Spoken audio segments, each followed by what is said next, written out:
नमस्कार साथियों, स्वागत सभी का आपके अपने YouTube platform flight for future में। और मैं हूं आपके साथ Suresh Rao, second grade science teacher. आज जैसा कि आपने थंबनेल के ऊपर देखा, अपन मनोविज्ञान का एक बहुत ही महत्वपूर्ण मनोवैज्ञानिक सिगमंड फ्रायड, उनके योगदान के बारे में, मनोविज्ञान में उन्होंने व्यक्तित्व के बारे में क्या क्या योगदान दिया, विकास के बारे में क्या योगदान दिया, उनकी कुछ महत्वपूर्ण जो परिभाषाएं रही हैं, अलग अलग शब्दावली रही है, उन शब्दावली के बारे में अपन देखेंगे। और सिगमंड फ्रायड एक ऐसा व्यक्तित्व है, एक ऐसा मनोवैज्ञानिक है जिसमें से किसी भी शिक्षक भर्ती परीक्षा से संबंधित कोई भी अगर एग्ज़ाम आप दे रहे हैं तो उस परीक्षा के अंदर 1 या 2 क्वेश्चन निश्चित तौर पर सिगमंड फ्रायड से पूछा जाता है। तो आज के सेशन में बहुत ही ध्यान से आप इसको समझें और सुने। ये एक अपने आप में कंप्लीट जानकारी सिगमंड फ्रायड के बारे में, और एक ऐसा कि एग्ज़ाम के समय में अगर अपन इससे रिवीजन भी करना चाहें तो बहुत ही उपयोगी मैटर आपके लिए ये साबित होने वाला है।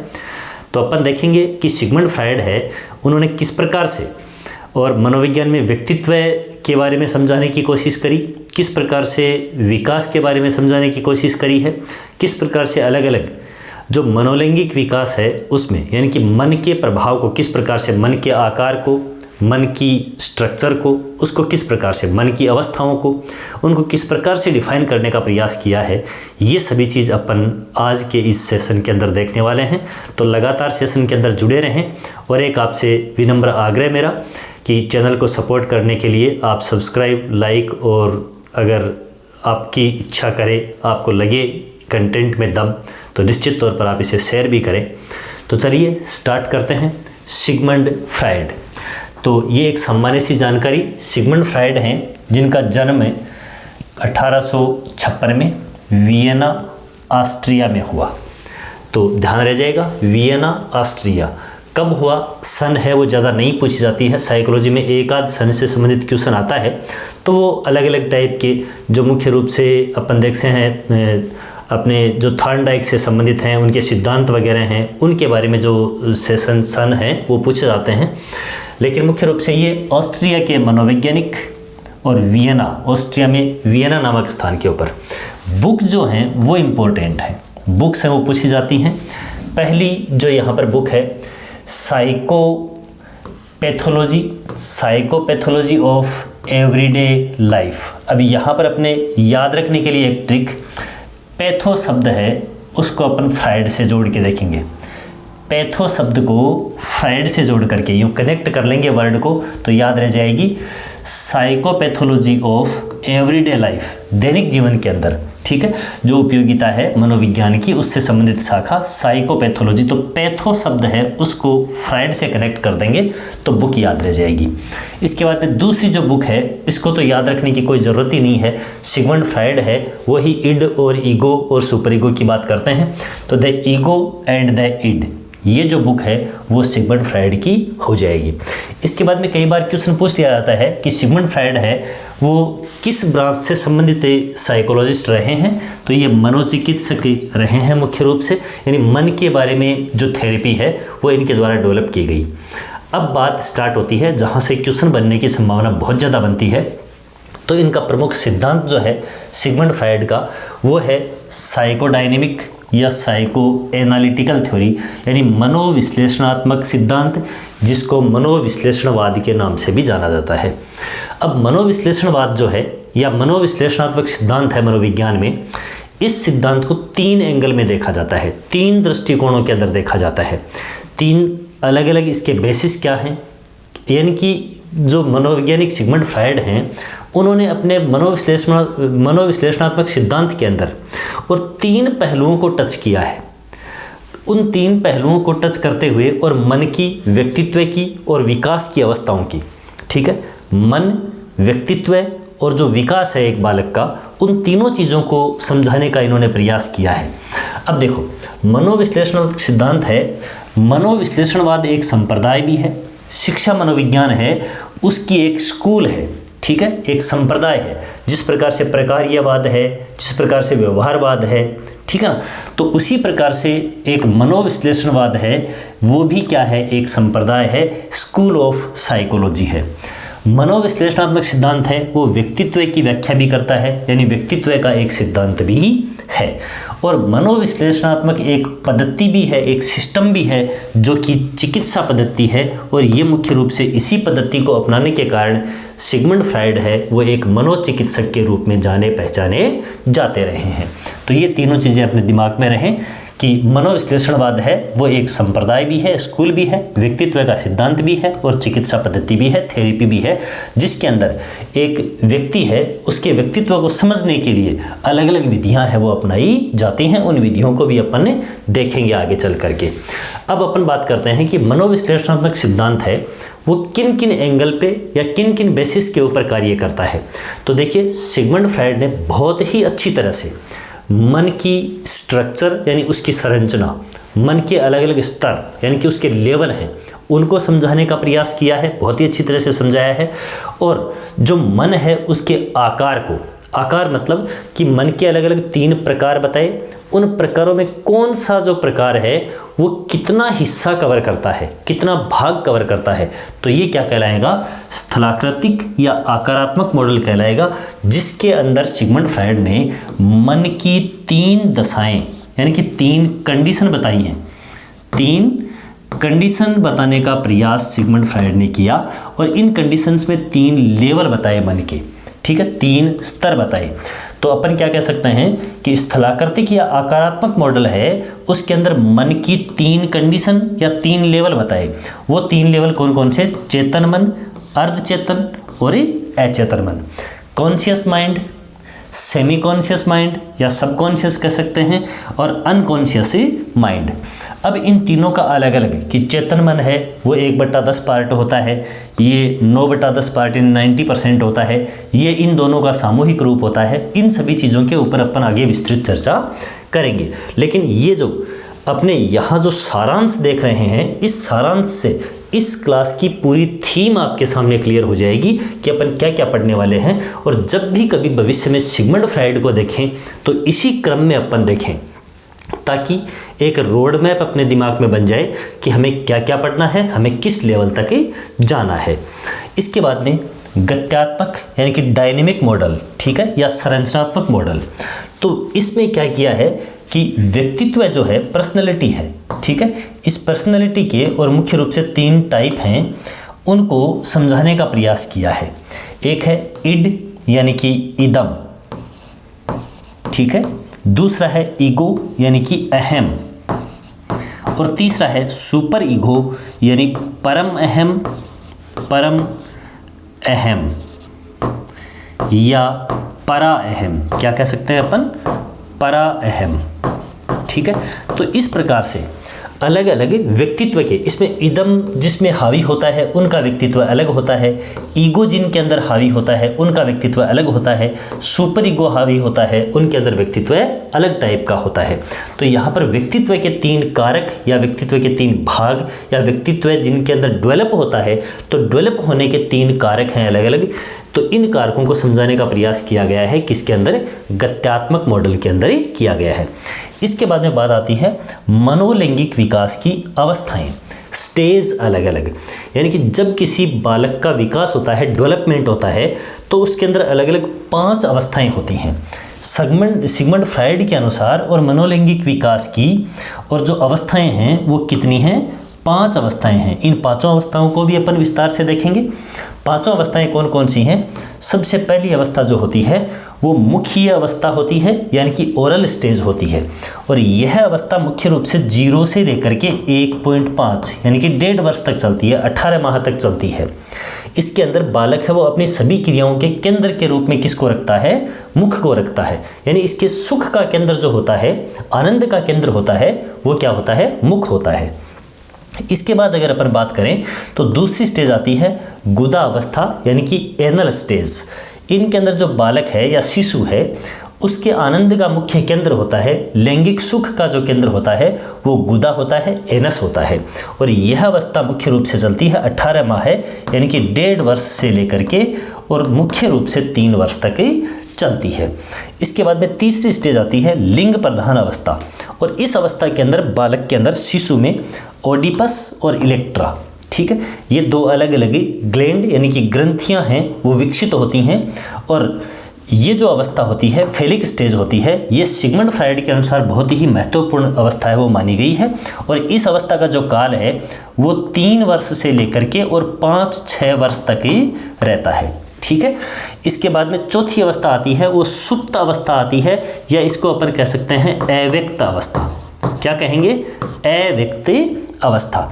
इसके अंदर जो शिशु होता है वो मुख्य रूप से अपने भावों को अभिव्यक्त नहीं करता है, वो अंदर ही अंदर क्या करता है, अपना डेवलपमेंट करता है। और मुख्य रूप से जो बालक के अंदर निर्माण काल होता है, भविष्य निर्माण काल, जिस तरह से वो एजुकेशन के अंदर है या फिर कला के अंदर है, ठीक है, या फिर उसमें कुछ रचनाकारी गुण हैं वो विकसित हो रहे हैं, तो ये सब किस अवस्था के अंदर होंगे? सुप्त अवस्था के अंदर डेवलप होंगे। और ये अवस्था है वो मुख्य रूप से 6 वर्ष से लेकर के और 12 वर्ष तक के काल में चलती है। उसके बाद में 5वीं और अंतिम जो अवस्था आती है, प्रथम अवस्था मुख्य अवस्था और अंतिम अवस्था। कई बार पूछ लिया जाता है कि सिगमंड फ्राइड के मनोलैंगिक विकास सिद्धांत के अंदर प्रथम अवस्था कौन सी होती है या अंतिम अवस्था कौन सी होती है। और हो सकता है कि इस तरह के क्वेश्चन पूछे गए हैं भविष्य में, और कोई सी भी दूसरी, तीसरी, चौथी अवस्था भी पूछी जा सकती है। जननेंद्रिय अवस्था, ये 12 वर्ष के बाद का जो काल होता है ये चलता है। और इसके अंदर क्या होता है, मुख्य रूप से जो बालक के अंदर और आकर्षण का केंद्र होता है वो विपरीत लिंगी होते हैं मुख्य रूप से, और ये निर्माणकारी काल है वो चलता है। इसके अंदर जो सुख का केंद्र है वो जनन अंग बन जाते हैं, नर और मादा जो जनन अंग होते हैं उनकी पहचान है वो विकसित हो जाती है, ये सभी चीज़ें हैं वो चलती हैं।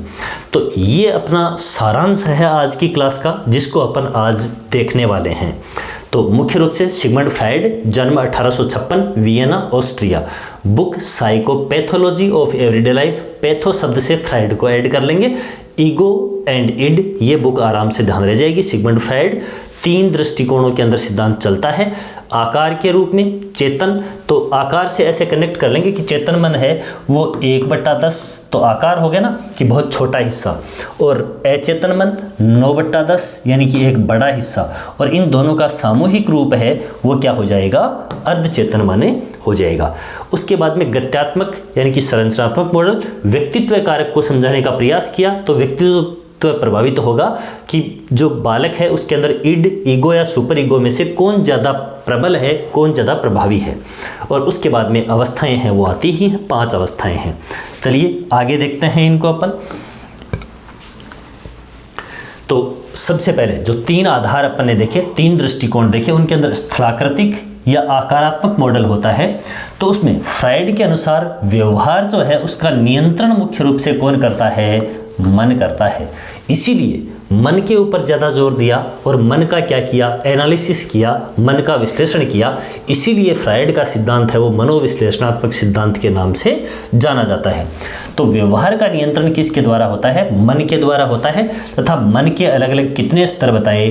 3 स्तर बताए, 3 लेवल बताए।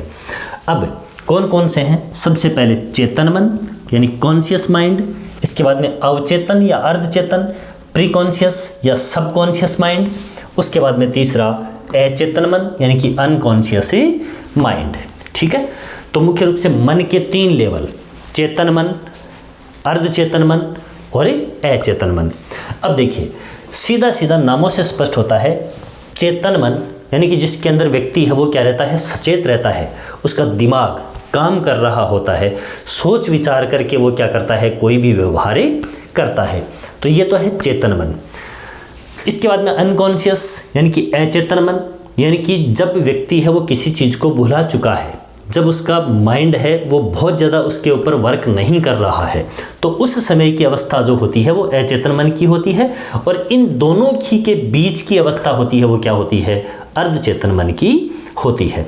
तो देखिए सबसे पहली और इम्पोर्टेंट बात तो ये है, बार बार क्वेश्चन पूछा जाता है, चेतन मन ये क्या होता है? पूरे माइंड का सिगमंड फ्राइड के अनुसार ये सारे स्टेटमेंट हैं 1/10 भाग होता है। और 1/10 भाग का मतलब कि 10 में से 1 हिस्सा, तो 100 में से कितना पार्ट है? 10%। ठीक है, तो 10% या 1/10 भाग तो कौन सा होता है? कॉन्शियस माइंड होता है। और 9/10 यानी कि 90% पार्ट जो है वो क्या होता है अपना यहाँ पर मुख्य रूप से अनकॉन्शियस माइंड होता है। अब इन दोनों के मध्य का सेतु, चेतन मन और अचेतन मन को जोड़ने का कार्य चेतन मन और अचेतन मन है, उसके मध्य का ब्रिज जो है, पुल है, इनको कनेक्ट करने का काम है, वो कौन करता है? अर्धचेतन या अवचेतन मन करता है।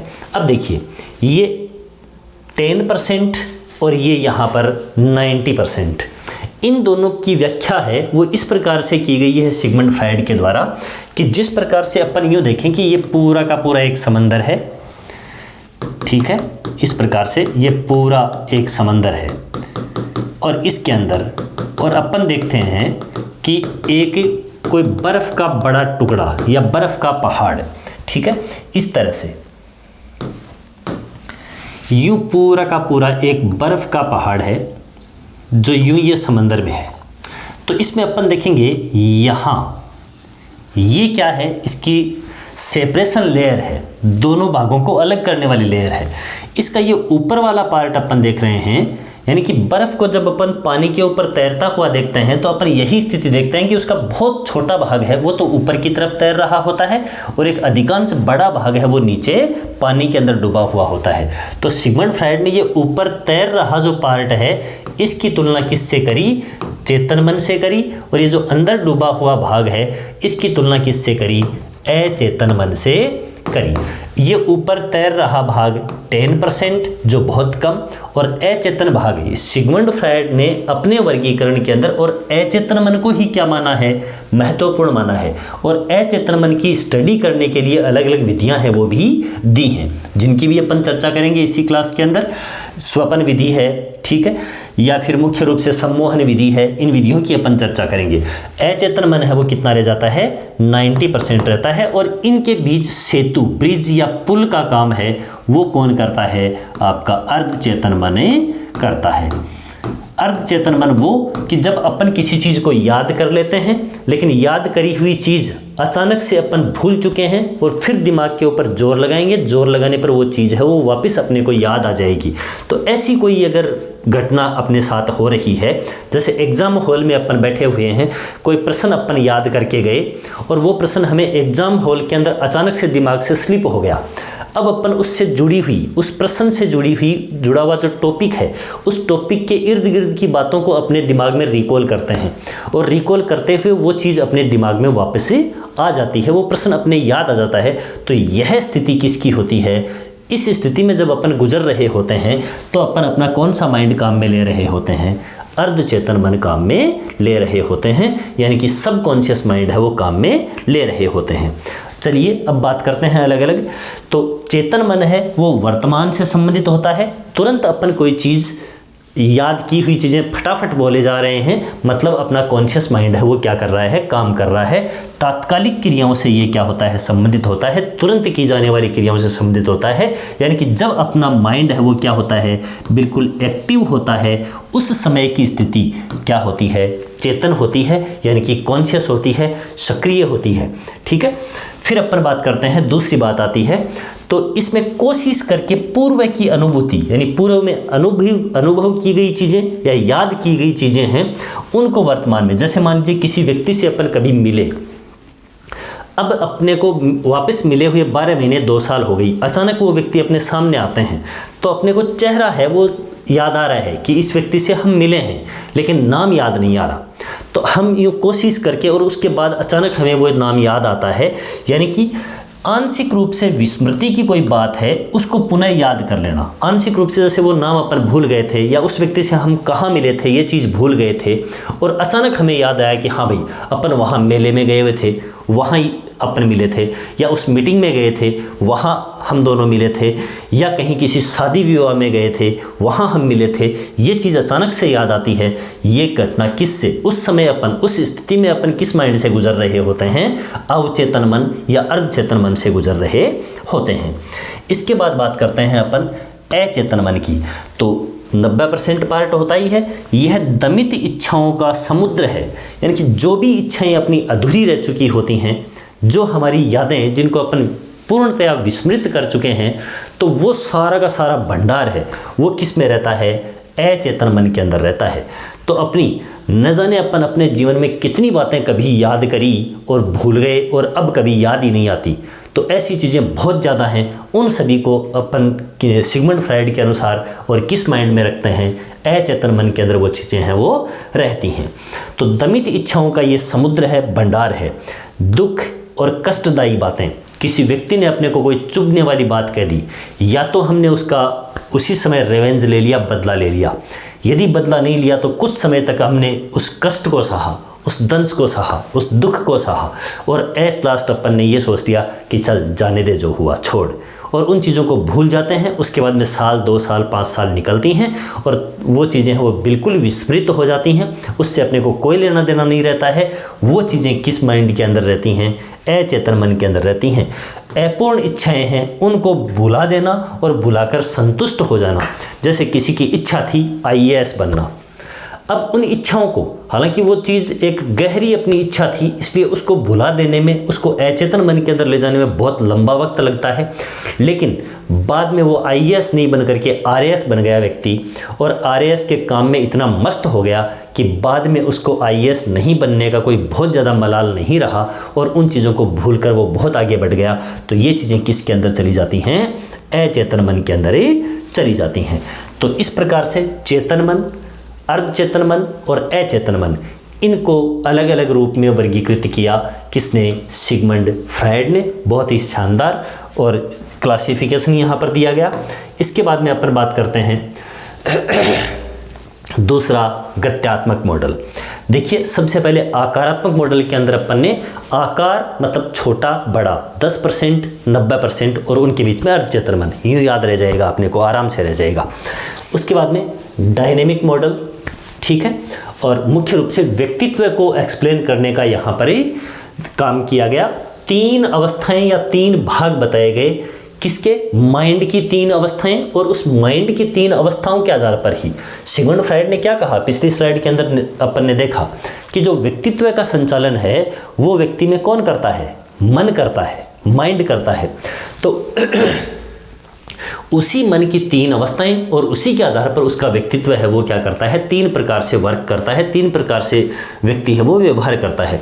ये 3 बातें किस कौन कौन सी बताई गई, सबसे पहले इड यानी कि इदम, उसके बाद में ईगो यानी कि अहम, उसके बाद में सुपर ईगो यानी कि परा अहम, या इसको अपन कह सकते हैं परम अहम, ठीक है, परम अहम यूं भी कह सकते हैं, ठीक है। तो ये 3 प्रकार या 3 अवस्थाएं बताई गई मन की।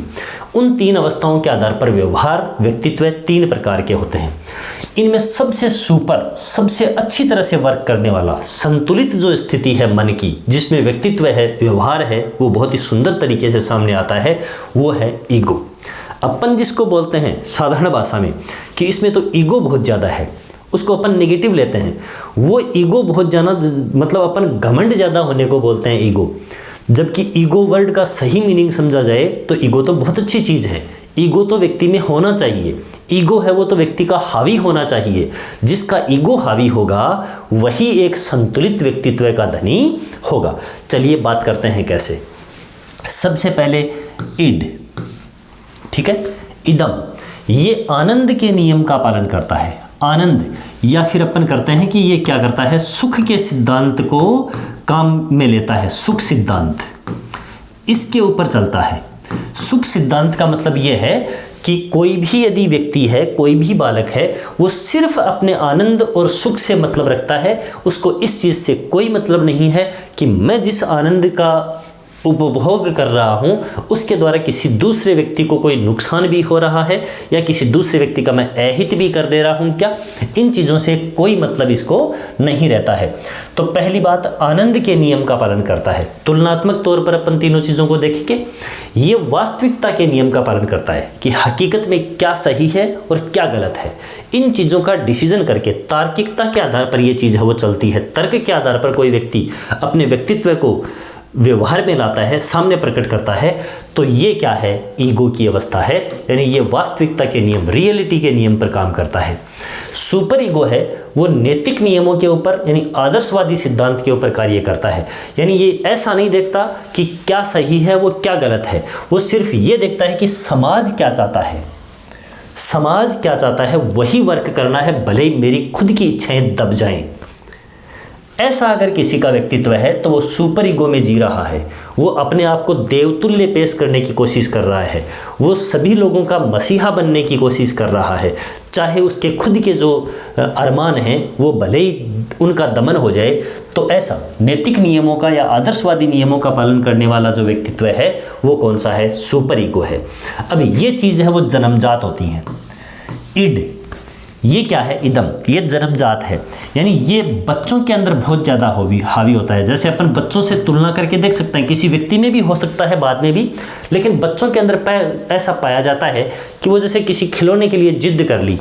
अब उनको ये नहीं पता है कि माता पिता के पास में खिलौने के पैसे हैं या नहीं हैं, माता पिता इस खिलौने को ला सकते हैं या नहीं ला सकते हैं, ये उचित है या अनुचित है, इनके ऊपर इन बातों से उनका कोई लेना देना नहीं है। तो इस चीज़ को जोड़ के देखा जाता है कि इड है वो क्या होता है? जन्मजात होता है, जन्म से ही पाया जाता है। बाद में हो सकता है कि समझदारी आने पर इड है वो छूट जाए और ईगो या सुपर ईगो के अंदर वो व्यक्ति प्रवेश कर जाए, ऐसा भी हो सकता है। इसके बाद में देखो, ये तो जन्मजात होता है। ईगो है वो इदम से अहम की उत्पत्ति होती है, यानी कि जन्म से इड पाया जाता है, बाद में यदि समझदारी आती है तो इड से ही क्या होता है? ईगो की उत्पत्ति होती है। और ये कब होती है? 1 से 1.5 वर्ष की अवस्था के अंदर और अपने ईगो की उत्पत्ति होती है। ठीक है, 1 से 1.5 वर्ष में। ये पूछे जाने वाले प्रश्न है कि इड है वो क्या होता है? जन्मजात होता है, जबकि ईगो 1 से 1.5 वर्ष में इसकी उत्पत्ति होती है। और ये अहम से भी ऊंचा यानी सर्वोच्च होता है सुपर ईगो। और ये कब आता है? मुख्य रूप से वृद्धावस्था में। वृद्धावस्था के अंदर ऐसा होता है कि सारे कार्य, उनको सामाजिक कार्य हैं वो अच्छे लगते हैं मुख्य रूप से। ठीक है, समाज की बातों, कईयों के अंदर पहले भी विकसित हो जाता है लेकिन इस अवस्था के अंदर ज़्यादा पाया जाता है।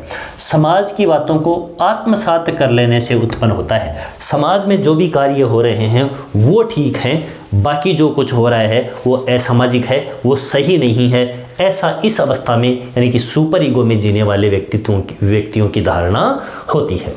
ठीक है, इसके बाद बात करते हैं कि ये चूंकि जन्मजात हैं तो केवल इच्छा पूर्ति ही इनका लक्ष्य होता है। अब उस इच्छा पूर्ति या उस सुख के सिद्धांत का पालन करने के लिए इनका तरीका जो है वो नैतिक हो सकता है, अनैतिक हो सकता है, उचित हो सकता है, अनुचित हो सकता है, किसी को नुकसान पहुंचाने वाला हो सकता है, किसी की इज्जत बेइज्जती की परवाह नहीं करने वाला हो सकता है। जबकि ये क्या है? ईगो क्या है? संतुलित है। ये परिस्थिति के अनुसार इच्छाओं की पूर्ति करता है। यदि अपनी इच्छा है वो समाज के अनुरूप है और वो अपनी इच्छा है वो अपना हक भी है, तो हक और समाज के अनुरूप इन दोनों के बीच में क्या किया गया? तर्क किया गया। तर्क के आधार पर अपनी इच्छा की पूर्ति करी गई। तो ऐसा व्यक्तित्व क्या होगा? ईगो जिसके अंदर हावी होगा वो पाया जाएगा। इनमें नैतिक आदर्शों को पूरा करने के लिए स्वयं की इच्छाएं हैं वो क्या हो जाती हैं? गौण हो जाती हैं। खुद की इच्छाओं का दमन कर लेता है, अपने आप को आदर्श रूप में क्या करता है? अभिव्यक्त करता है। तो ये अतार्किक, तर्क नहीं करता, नैतिक अनैतिक में कोई फर्क नहीं समझता। यहाँ तर्क किया जाता है, सही क्या है गलत क्या है, जो सही है वो किया जाएगा, चाहे समाज उसको माने या नहीं माने। सही है उसी को तर्क के आधार पर जो राइट है उसके अनुसार कार्य किया जाएगा। इसमें सही है या गलत है इससे कोई मतलब नहीं है, वही कार्य किया जाएगा जो आदर्श है, जो नैतिक है, जिसके अंदर समाज जिसको मान्यता देता है वही कार्य करेंगे, चाहे तार्किक रूप से वो गलत ही क्यों न हो। ठीक है, ऐसा जैसे बड़े बुजुर्गों की बात है, वो बात भले ही चाहे तर्कसंगत नहीं है लेकिन उस बात को मान लेना ये किसको दर्शाता है? सुपर ईगो को दर्शाता है। अब बात करते हैं, यह है व्यक्ति में बैठा हुआ दैत्य, डेविल इन मैन, यानी कि जिसमें इड हावी होता है वो एक दानव की तरह कार्य करता है। उसको कोई मतलब नहीं है कि दूसरों को नुकसान हो रहा है या दूसरों को हानि हो रही है। इसके बाद में ये है मैन इन मैन, व्यक्ति में व्यक्ति, व्यक्ति के भीतर व्यक्ति, यानी कि वास्तविक व्यक्तित्व है वो यही होता है। वास्तविकता के सिद्धांत के ऊपर ये क्या करता है? वर्क करता है। इसके बाद में अपन देखते हैं, यहाँ है व्यक्ति के अंदर का देवता या फरिश्ता, एंजल इन मैन, यानी यहाँ तो ऐसा कि किसी का बुरा तो कर ही नहीं सकते, यही भाव लेकर के जो व्यक्ति जीता है वो क्या होता है, सुपर ईगो में जीने वाला व्यक्ति होता है। तो ये तीनों चीज़ें हुई गत्यात्मक मॉडल के अंदर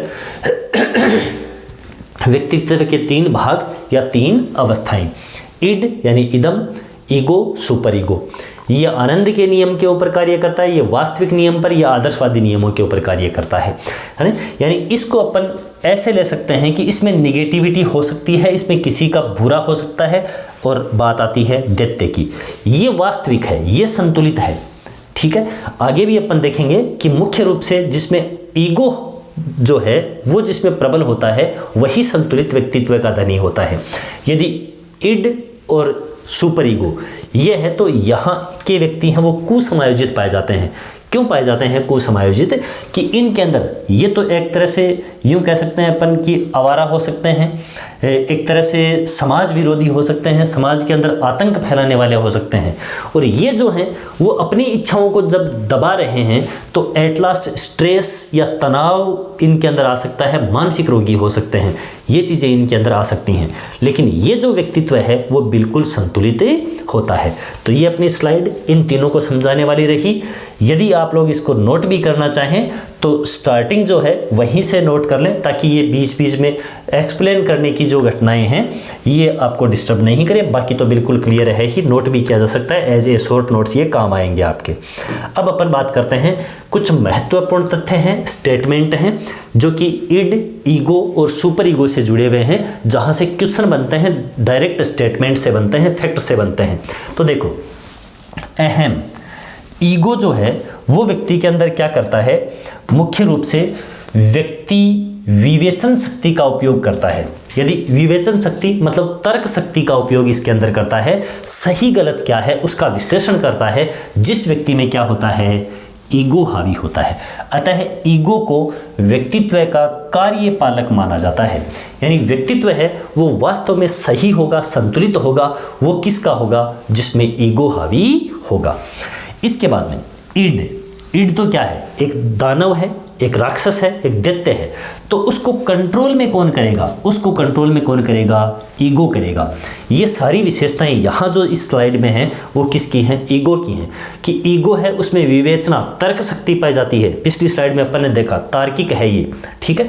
तो विवेचन शक्ति का उपयोग करके करता है, इसलिए व्यक्तित्व का कार्यपालक यानी कि व्यवहार है उसको बाहर सामने लाने के लिए महत्वपूर्ण जो फैक्टर है वो कौन सा है, ईगो है। तो ईगो के द्वारा ही इड का क्या किया जाएगा, दमन किया जाएगा। ठीक है, दमन पूर्वक उनको दबाया जाएगा, तब जाकर के वो क्या रहेंगे, नियंत्रण में रहेंगे, यानी इड है वो नियंत्रित रहेगा। इसके बाद में फ्रायड ने ईगो को घुड़सवार की संज्ञा दी है कि जिस प्रकार से घुड़सवार है वो एक घोड़े को कंट्रोल में रखता है लगाम के द्वारा, तो वो लगाम तो है दमन, वो लगाम कौन है यहाँ पर, दमन है। ठीक है, घुड़सवार कौन है, ईगो है, और वो घोड़ा कौन है, वो घोड़ा इड है। ठीक है, तो इड का नियंत्रण कौन करेगा, ईगो करेगा। किस विधि के द्वारा करेगा, दमन के द्वारा करेगा। ठीक है, इसको दबा करके करेगा। तो यह चीज़ यहाँ पर बहुत ही इंपॉर्टेंट कि फ्रायड ने ईगो को किसकी संज्ञा दी, घुड़सवार की दी, इड को किसकी दी, घोड़े की, और इसको नियंत्रित करता है। अतः ईगो यानी अहम ही व्यक्तित्व का प्रबंधक माना जाता है, कार्यपालक माना जाता है, मैनेजर ऑफ पर्सनैलिटी। ठीक है, मुख्य रूप से व्यक्तित्व का प्रबंधक या कार्यपालक किसको बोलेंगे, ईगो को बोलेंगे। तो बहुत ही आसान सी चीज़, मैं समझता हूँ कि इस क्लास को देख लेने के बाद में फ्रायड को दोबारा पढ़ने की भी ज़रूरत नहीं रहेगी। अगर एक बार यूँ नज़रों में से निकाल लेंगे, इतने में फ्रायड तुरंत फटाफट तैयार मिलेगा। आगे बात करते हैं अपन संतुलित व्यक्तित्व के लिए, बिल्कुल बैलेंस पर्सनैलिटी है उसके लिए अहम यानी ईगो का शक्तिशाली होना, प्रभावी होना आवश्यक है।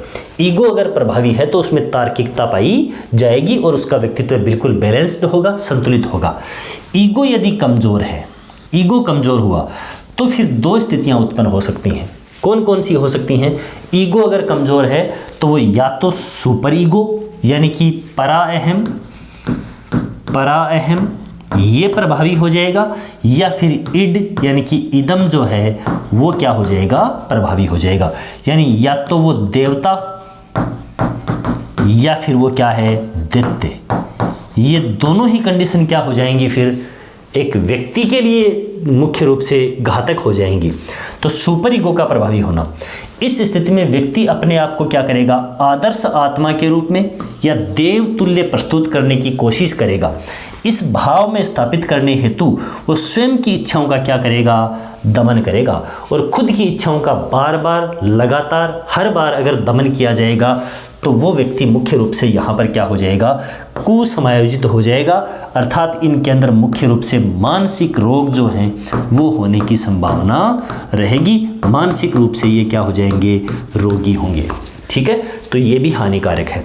उसके बाद बात करते हैं, यदि इड प्रभावी हो गया, किस पर, ईगो पर, यानी ईगो कमजोर पड़ गया, प्रभावी हो गया इड, तो फिर वो क्या करेंगे, फिर वो ईगो ही तो वो घुड़सवार है जो इड नामक घोड़े को कंट्रोल करता है। यदि वो घुड़सवार कमजोर हो गया तब वो घोड़ा क्या हो जाएगा, अनकंट्रोल्ड हो जाएगा। इस समय वो फिर स्वयं की इच्छा पूर्ति हेतु अनैतिक कार्यों के अंदर, अपराध प्रवृत्ति, गुंडागर्दी, ठीक है, ये सभी अनैतिक कार्य, चोरी डकैती, ये सब कार्यों के अंदर वो लिप्त होगा। और ये भी क्या है, एक कुसमायोजन का ही लक्षण है। ठीक है, तो यदि सुपर ईगो और इड ये अगर प्रभावी हो गए और ईगो कमजोर हो गया तो फिर व्यक्तित्व क्या हो जाएगा, कुसमायोजित हो जाएगा। अतः संतुलित या समायोजित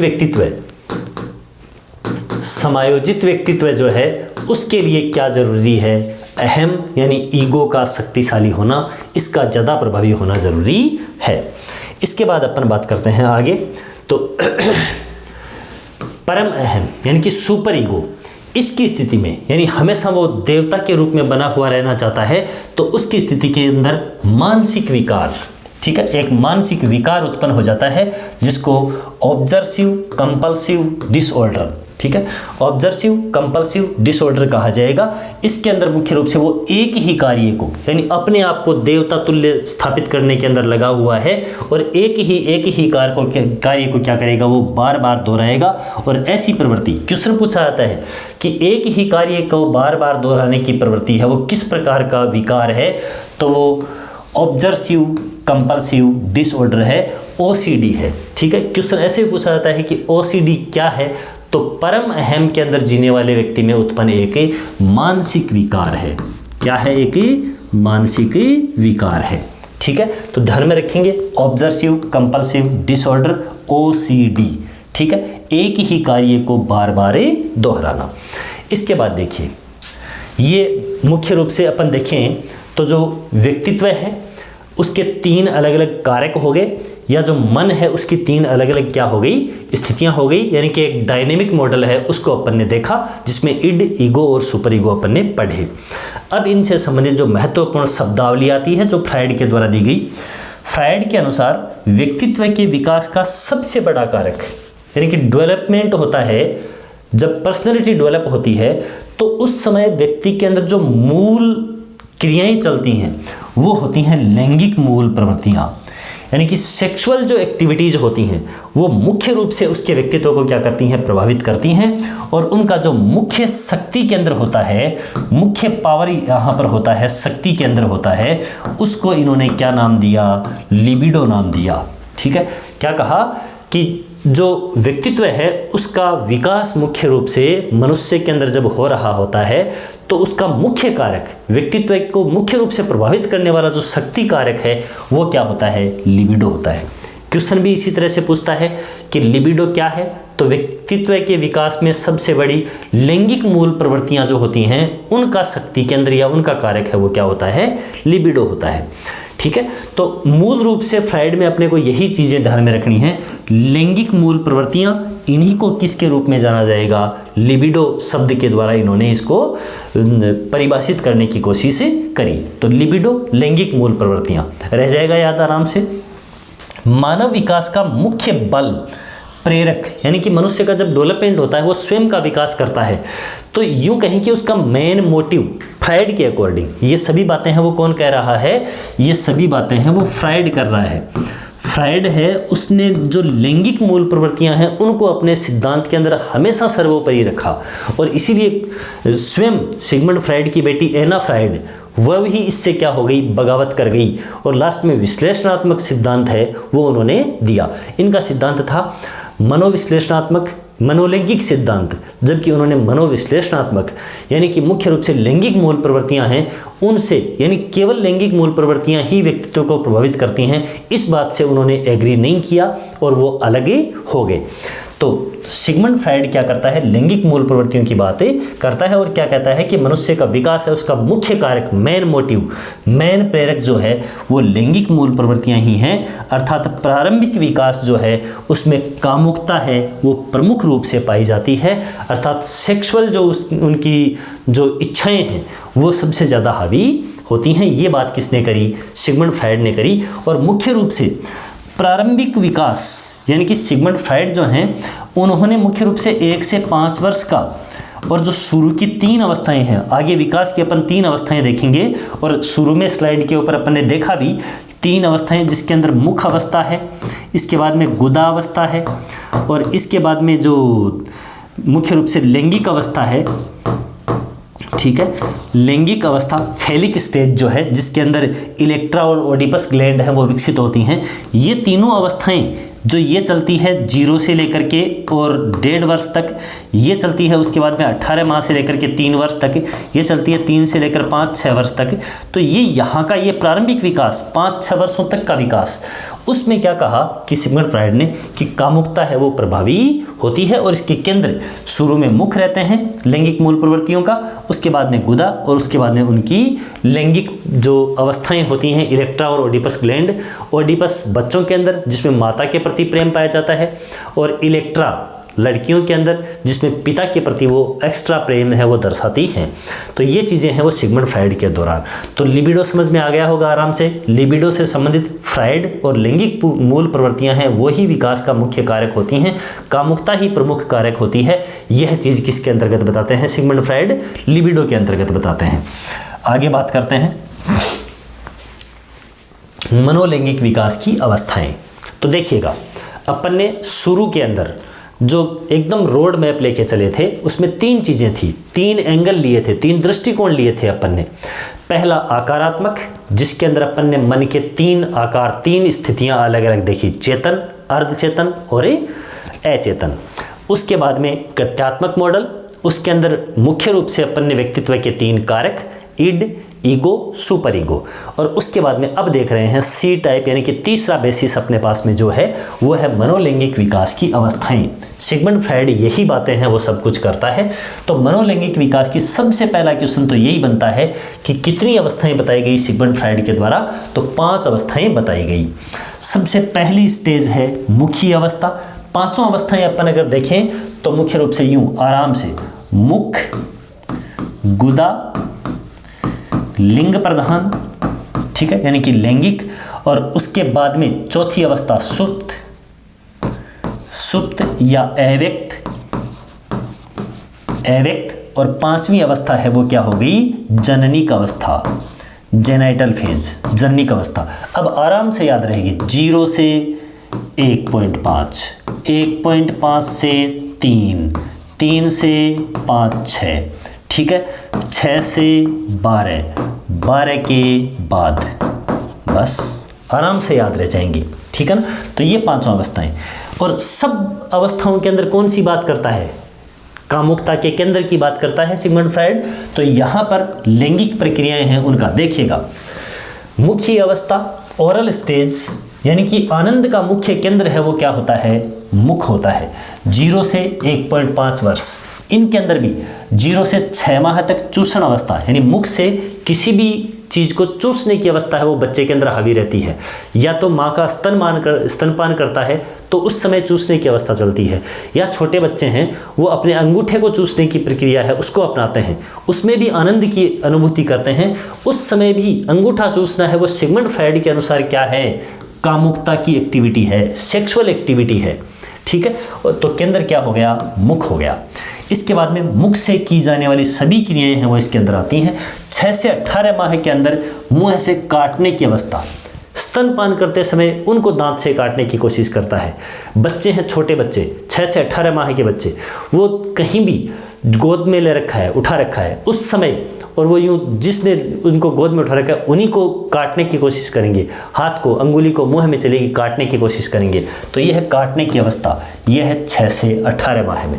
ठीक है, तो मुख से की जाने वाली क्रियाएं हैं वो इसमें क्या होती हैं, प्रभावी होती हैं, यानी कि उसके अंदर सेक्सुअल एक्टिविटीज़ का केंद्र है वो कौन होता है, मुख होता है। तो ये बात हुई अपनी मुख अवस्था की। इसके बाद में गुदा अवस्था, एनल स्टेज, 1.5 से लेकर 3 वर्ष। लिबिडो यानी कामुकता का केंद्र है वो अब क्या हो जाता है, मुख से हटकर गुदा हो जाता है। मलमूत्र त्याग में सुख की अनुभूति होती है। और जो बच्चे हैं इसको यूं कहें कि अपन गंदी स्टेज है वो भी अपन कह सकते हैं। मलमूत्र है, उन्हीं के अंदर, उन्हीं क्रियाओं के अंदर मलमूत्र त्याग की अवस्था है, आक्रामक अवस्था है। ठीक है, इसमें सुख की अनुभूति प्राप्त करते हैं, यानी इन्हीं चीज़ों के अंदर, इन्हीं कार्यों के अंदर वो क्या करते हैं, अपनी सेक्सुअल सेटिस्फेक्शन है उस तक पहुंचते हैं। ठीक है, तो कामुकता का केंद्र है वो कौन होता है, गुदा होता है। तो ये रही दूसरी अवस्था। इसके बाद अपन तीसरी देखें, लिंग प्रधान अवस्था, फेलिक स्टेज, 3 से 6 वर्ष तक की अवस्था। इसमें लिबिडो यानी कि कामुकता का केंद्र है वो जनन अंग हो जाते हैं। मुख्य रूप से जनन अंगों की बच्चों में पहचान हो जाती है, नर जनन अंग कौन से हैं, मादाओं के अंदर, स्त्रियों में जनन अंग यानी कि बच्चियों में जनन अंग कौन से हैं, उनको वो पहचानने लग जाते हैं। धीरे धीरे उनमें ये पहचान विकसित होने लगती है, जनन अंगों की पहचान उनके अंदर विकसित होने लगती है। तो यह है लिंग प्रधान अवस्था। और इसी अवस्था के अंदर क्या होता है कि मुख्य रूप से अपन कह रहे हैं कि 2 ग्रंथियां हैं, ओडिपस और इलेक्ट्रा। ठीक है, अब अपन कह रहे हैं ओडिपस नाम का एक बालक है, ओडिपस नाम का एक बालक यानी कि एक लड़का है, और इलेक्ट्रा नाम की एक लड़की है। आराम से अपन इस चीज़ को कनेक्ट कर सकते हैं, ओडिपस नाम का एक लड़का, इलेक्ट्रा नाम की एक लड़की। और ये अपने विपरीत लिंगी, यानी कि यूँ कहें कि ये लड़का है वो अपनी माँ से अधिक प्रेम करेगा, ठीक है, और लड़की है वो अपने पिता से अधिक प्रेम करेगी। तो ये दोनों चीज़ें, इनके प्रति प्रेम दर्शाना, और माँ के प्रति प्रेम तो पिता के प्रति क्या दर्शाएगा, घृणा अभिव्यक्ति करेगा कौन, लड़का। और एक लड़की इस अवस्था के अंदर और अपने पिता से प्रेम करेगी और माँ से क्या करेगी, घृणा करेगी। ये स्थितियाँ यहाँ पर निकल कर के आती हैं। बहुत ही इंपॉर्टेंट क्वेश्चन बनते हैं, ओडिपस और इलेक्ट्रा ग्रंथियाँ किस अवस्था में, लिंग प्रधान यानी कि फेलिक स्टेज के अंदर आती हैं, 3 से 6 वर्ष की उम्र के अंदर ये उभरती हैं। आगे बात करते हैं, तो इस अवस्था से संबंधित जो ग्रंथियाँ हैं, तो ओडिपस नाम का लड़का, तो लड़का अपनी माँ से अचेतन प्रेम करता है, अचेतन प्रेम, अनकंडीशनल, अनकॉन्शियस लव, ठीक है ये। तथा पिता से क्या करता है, घृणा करता है। घृणा का मतलब ये नहीं है कि यहाँ पर वो बिल्कुल उनको नकार देता है, लेकिन ज़्यादा प्रेम है वो किसके प्रति दर्शाया जाता है, अचेतन प्रेम जो है वो किससे दर्शाया जाता है, माँ से दर्शाया जाता है। फिर इलेक्ट्रा नाम की एक लड़की, इलेक्ट्रा लड़की जो अपने पिता से, यानी कि सभी लड़कियां जो हैं वो इस अवस्था के अंदर क्या करती हैं, पिता से अधिक प्रेम करती हैं, जबकि माँ से क्या करती हैं, घृणा करती हैं। घृणा का मतलब यहाँ पर यह नहीं है कि वो माँ से बिल्कुल भी प्रेम नहीं करती हैं, लेकिन तुलनात्मक रूप से पिता से क्या करती हैं, प्रेम। ये साइकोलॉजिकल लैंग्वेज है, इस लैंग्वेज में ऐसा लिखा जाता है कि पिता से प्रेम और माता से घृणा। ये चीज़ सिगमंड फ्राइड के अनुसार ये लैंग्वेज है वो अपनाई गई है। तो इलेक्ट्रा ग्लैंड के अंदर, इलेक्ट्रा ग्रंथि के अंदर ऐसी चीज़ें होती हैं। बहुत ही इंपॉर्टेंट ये दोनों पॉइंट हैं वो बनते हैं। इसके बाद में सुप्त अवस्था चौथी। अब क्या होता है, अब एक अवस्था 6 से 12 की, बच्चा स्कूल जाने लगता है, ऐसे याद कर सकते हैं अपन, 6 साल का बच्चा स्कूल जाने लगता है, स्कूल जाएगा, पढ़ेगा लिखेगा, जो लैंगिक क्रियाएं हैं, कामुकता की क्रियाएं हैं, उनसे वो दूर हट जाएगा, उसका रास्ता अलग हो जाएगा, ठीक है। तो 6 से 12 वर्ष की उम्र, ये क्या है, सुप्त अवस्था, अव्यक्त अवस्था, लेटेंसी स्टेज। अव्यक्त मतलब इसमें भी जो कामुकता या लैंगिक इच्छाएं हैं वो बालक के अंदर होती हैं, लेकिन वो एक टोली में रह करके बालक बालिका का भेद नहीं समझते हुए और अपने जीवन निर्माण के लिए शिक्षा, खेल, कला क्षेत्र, इन्हीं कार्यों के अंदर वो क्या रहता है, रुचि लेता है। और अन्य जो लैंगिक क्रियाएं हैं वो बिल्कुल सुप्त हो जाती हैं, उनको वो एक बार क्या हो जाता है, भूल जाता है। तो ये चौथी स्टेज होती है।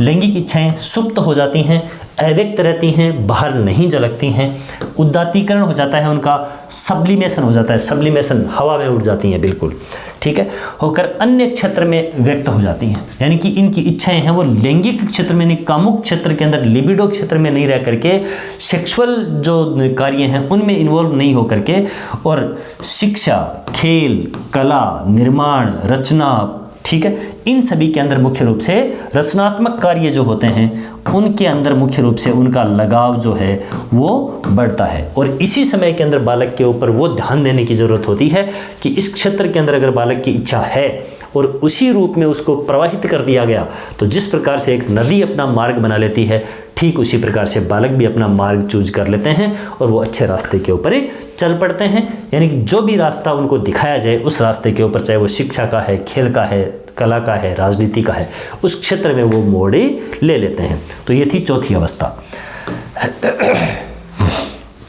पांचवी और लास्ट अवस्था जननेंद्रिय, जेनाइटल स्टेज, जननेंद्रिय अवस्था। 12-13 वर्ष से लेकर के परिपक्वता तक का ये काल है, वो चलता है सिगमंड फ्रायड के अनुसार मनोलैंगिक विकास की अंतिम अवस्था। तो देखिए, अपन ये चीज़ देखी, सिगमंड फ्रायड ने व्यक्तित्व को भी समझाया इड, ईगो, सुपर ईगो के अकॉर्डिंग। सिगमंड फ्रायड ने मन को भी समझाया, चेतन, अचेतन, अर्धचेतन। और सिगमंड फ्रायड ने जो बाल विकास है उसको भी समझाया, उसकी भी 5 स्टेज हैं वो बताई। सिगमंड फ्रायड ने प्रारंभिक 5 वर्ष 3 अवस्थाएं कौन कौन सी? पहली अवस्था मुख्य अवस्था, दूसरी गुदावस्था और तीसरी लिंग प्रधान अवस्था, उनके विकास को सबसे ज़्यादा महत्वपूर्ण माना। और ये स्टेटमेंट एग्जाम्स के अंदर, टीचर से संबंधित एग्जाम्स के अंदर पूछे हुए स्टेटमेंट हैं सारे के सारे। अब जो बात आती है, कुछ शब्दावली है उसकी अपन चर्चा करेंगे। नार्सिज्म का हिंदी शब्द है स्वमोह, अपने आप से प्रेम करना, आत्म प्रेम करना। बालकों के अंदर ऐसा पाया जाता है, वो अपने आप को निहारते हैं, वो शीशे में अपने आप को देखते हैं, अपना ऑब्जर्वेशन करते हैं, उन्हें लगता है कि मैं ही सबसे खूबसूरत हूँ। यही क्या है? आत्म प्रेम है। यही क्या है? स्वमोह है। यही क्या है? नार्सिज्म है। ठीक है, तो फ्रायड के अनुसार शेषवावस्था में शिशु स्वयं से प्रेम करता है, खुद से प्रेम करता है तथा अपने शरीर से ही लैंगिक संतुष्टि प्राप्त करता है। ठीक है, अपने जो लैंगिक अंग हैं उन्हीं के अंदर वो क्या करता है, मुख्य रूप से अपनी लिबिडो की संतुष्टि है वो करता है, अपनी कामुकता के केंद्र देखता है, मुख में देखता है, गुदा में देखता है, लैंगिक अंगों के अंदर देखता है, वहीं उनको क्या मिलती है, जो लैंगिक संतुष्टि है वो मिलती है। और यही अपने आप से ही सुख प्राप्त करना, अपने आप से प्रेम करना, यही क्या है? नार्सिज्म है। यही क्या है? आत्म प्रेम है। ठीक है, तो बहुत अच्छी तरह से इस वर्ड को आज तक अगर कंफ्यूज करता आया हो तो बिल्कुल क्लियर हो गया होगा कि अपने आप से प्रेम करना, सेल्फ लव, यही क्या है? नार्सिज्म है, सिगमंड फ्रायड की शब्दावली के अकॉर्डिंग। अब अपन बात करते हैं आगे। मूल प्रवृत्तियां। मनुष्य के अंदर 2 तरह की मूल प्रवृत्तियां पाई जाती हैं, एक नेगेटिव और दूसरी पॉजिटिव। ठीक है, और उन्हीं को सिगमंड फ्रायड ने अपने शब्दों के अंदर अभिव्यक्त किया। किस प्रकार से? पहली प्रवृत्ति इरोज। क्या है? इरोज। यह है जीवन मूल प्रवृत्ति, यानी कि जीने की इच्छा जागृत करने वाली, व्यक्ति में जीवन जीने का आधार बनती है। यानी कि व्यक्ति की वो इच्छाएं, वो मूल प्रवृत्तियां, वो हैबिट्स जो उसको जीने के लिए मोटिवेट करती हैं, वो सभी क्या हैं? जीवन मूल प्रवृत्तियां हैं, इरोज हैं। यानी कि मनुष्य के दिमाग में, उसके मन में आने वाली सभी सकारात्मक प्रवृत्तियां, यूं कह सकते हैं अपन, बिल्कुल एक ही शब्द में देखें तो सकारात्मक जो सोच है, सकारात्मक प्रवृत्तियां हैं, विचार हैं, ठीक है, प्रवृत्तियां हैं, ये सभी क्या होंगी? जीवन मूल प्रवृत्तियां होंगी। वो ये सोचेगा कि नहीं ये अच्छा हो रहा है, ये अच्छा हो रहा है, जीवन है उसमें बहुत अच्छी अच्छी संभावनाएं तलाशी जा रही हैं, सकारात्मक सोच के साथ में व्यक्ति आगे बढ़ रहा है, तो ऐसी प्रवृत्तियां क्या कहलाएंगी? जीवन मूल प्रवृत्तियां या इरोज कहलाएंगी। ठीक है, जैसे सिगमंड फ्रायड तो पागल हो चुके हैं लैंगिक मूल प्रवृत्तियों के पीछे, कामुकता के पीछे। तो क्या बात करते हैं कि लैंगिक मूल प्रवृत्ति क्या करती है? मनुष्य के अंदर जीने की मूल शक्ति बनती है, मूल प्रवृत्ति बनती है। यानी व्यक्ति का टारगेट है संतति बढ़ाना, संतानोत्पत्ति, यानी कि अपनी लैंगिक इच्छाओं को पूरा करना। ठीक है, और इसका मुख्य बल, मुख्य शक्ति, मुख्य प्रेरक कौन है? लिबिडो है।